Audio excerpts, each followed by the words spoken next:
பர்கூர் அருகே சுற்றுலா சென்ற கார் சென்டர் மீடியனில் உள்ள மின்கம்பம் மீது மோதி விபத்து ஏற்பட்டுள்ளது. இந்த விபத்தில் 2 பேர் உயிரிழந்திருக்கிறார்கள். 5 பேர் படுகாயங்களுடன் மீட்கப்பட்டு மருத்துவமனையில் அனுமதிக்கப்பட்டிருக்கிறார்கள். விவரங்களை வழங்க இணைகிறார் செய்தியாளர் மணிகண்டன்.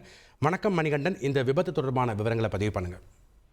நிச்சயமாக கிருஷ்ணகிரி மாவட்டம் பர்கூர் அடுத்த சின்ன பர்கூர் அருகே இன்று விடியற் காலை கார் ஒன்று ஓட்டுநரின் கட்டுப்பாட்டை இழந்து சாலையில் நடுவே உள்ள சென்ட்ரல் மீடியனில் உள்ள மின்கம்பத்தின் மீது மோதி விபத்து ஏற்பட்டது. இது குறித்து தகவல் அறிந்து வந்த பர்கூர் போலீசார் விபத்தில் சிக்கிய அவர்களை மீட்டு விசாரணை மேற்கொண்டு விசாரணையில் ராணிப்பேட்டை மாவட்டம் காவேரிப்பாக்கம் பகுதியைச் சேர்ந்த லோகேஷ் என்பவர் இந்த காரை ஓட்டி வந்த நிலையில் கார் லோகேஷின் கட்டுப்பாட்டை இழந்து சென்ட்ரல் மீடியாவில் இருந்த மின்கம்பத்தின் மீது மோதி விபத்து ஏற்பட்டது தெரிய வந்தது. இந்த விபத்தில் காரில் இருந்த 7 பேரில் சேகர் மற்றும் ஜனார்த்தனம் ஆகிய 2 பேர் பரிதாபமாக உயிரிழந்தனர். மேலும் படுகாயமடைந்த 5 பேர் சிகிச்சைக்காக கிருஷ்ணகிரி அரசு மருத்துவக் கல்லூரி மருத்துவமனைக்கு அனுப்பி வைக்கப்பட்டு அங்கு சிகிச்சை பெற்று வருகின்றனர். இது குறித்து பர்கூர் போலீசார் விசாரணை மேற்கொண்டு வருகின்றனர்.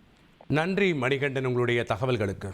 உங்கள் தந்திவன் தொலைக்காட்சியில் தெனாலிராமன் தினமும் மாலை 6 மணிக்கு காண தவறாதீர்கள்.